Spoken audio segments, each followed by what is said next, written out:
Welcome back to Gergo Print 3D. This is Gergo, and this is the third video specifically about the SOVOL SV07 Plus. This time we will take a deeper dive into assembling the printer. I will tell you about some of the issues I came across and all the things to check based on common issues I see in various user forums of these printers. I plan many more videos about these SOVOL printers, so I invite you to subscribe for future videos on my take on the initial bed leveling, how I connected the printer to my computer, and even some software and hardware tricks you might also want to try to bring the most out of this wonderful device. You can also watch my previous videos where I shared my initial impressions of the SV07 Plus in the unboxing video, and how I added the SV07 Plus and other SOVOL printers to the latest version of Cura.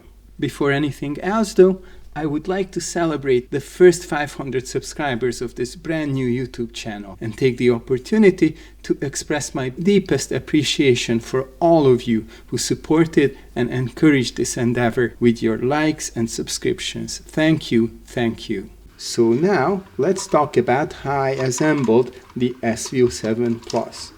The user manual is very well written. I highly recommend skimming it through before doing anything else.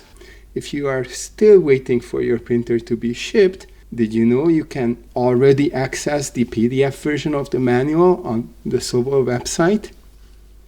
Attaching the gantry was a breeze. It slides into the grooves on the base easily, and all 8 screw holes are accessible from the side. You don't have to turn the printer upside down or anything.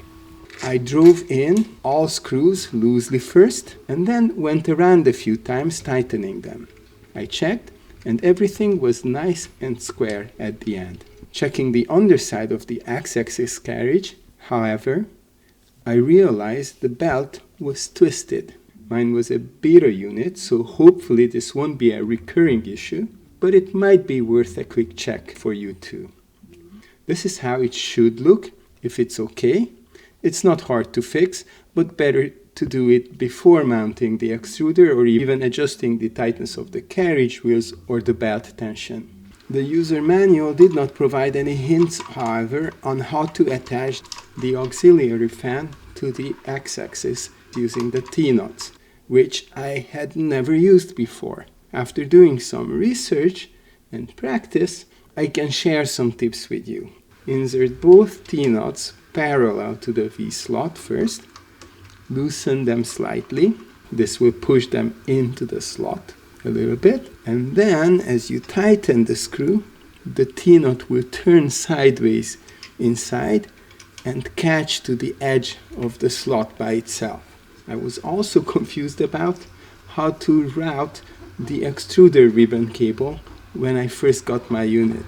The manual did not include any picture of this cable, and I could not find any photo on the web either at the time. The cable should go behind the gantry, with the part where the sticker is attached to the left side of the X-axis. The sticker doesn't need to be removed, and do not zip tie it horizontally like I did at first, because then the cable will sag and even hit things on the build plate.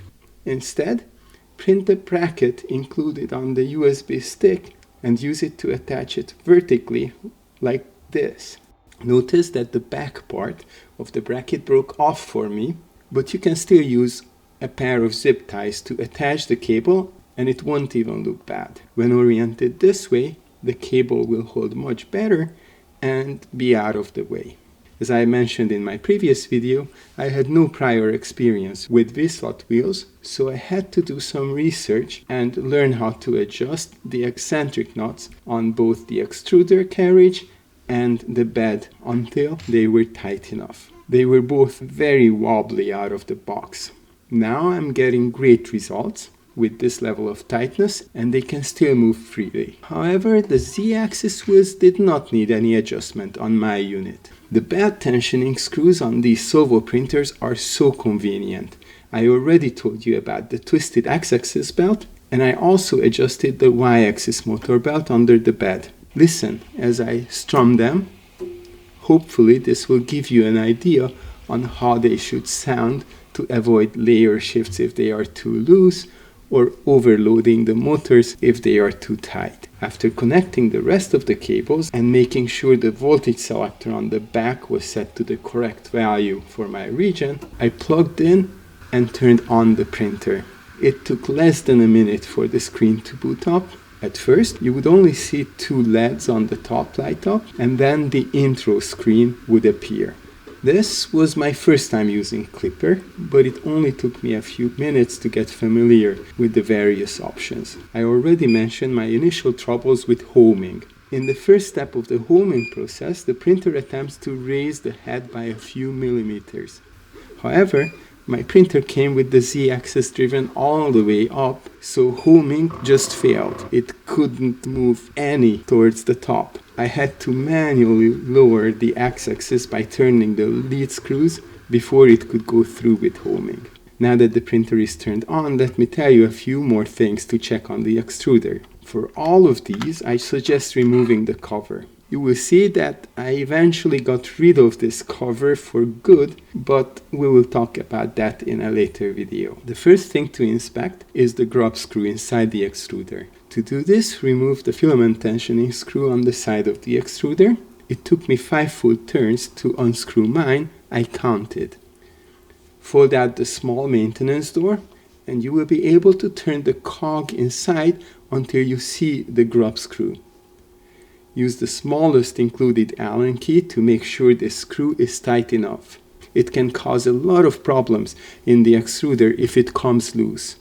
To have the intended tension, I suggest doing the same number of turns on the screw when you put it back. You might decide to skip this step, but I also like to check the nozzle tightness during this initial setup, since it can affect the Z offset setting later.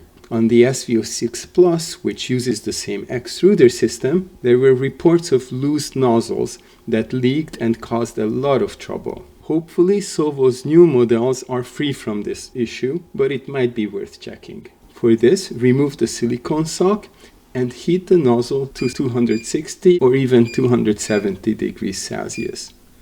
You will need the included nozzle tool and the 13mm spanner to hold the heat block. And it's good practice to power down the printer before touching the heat block with the spanner in case you accidentally crush the thermistor wires. With this precaution, at least your controller board will not be fried. Then, gently turn the nozzle counterclockwise to make sure it's tight enough. It will probably be out of the box, but just in case. After this, switch the printer back on so that the extruder fan can cool down the nozzle before putting back the silicone sock. Even if you decide not to check the nozzle tightness, you should still verify that the silicone sock is installed correctly. It should be pushed all the way up around the heat block, with the collars in the corners resting on the top edges of the heat block. You can end up with filament extruding inside this sock if it comes loose during printing. I'm a bit overcautious, better be safe than sorry, but feel free to skip any of these checks if they feel over the top or unnecessary for you. Please note that this silicone sock, the grub screw, the belt tensions and the wheel tightnesses should all be checked and readjusted from time to time during the life of your printer.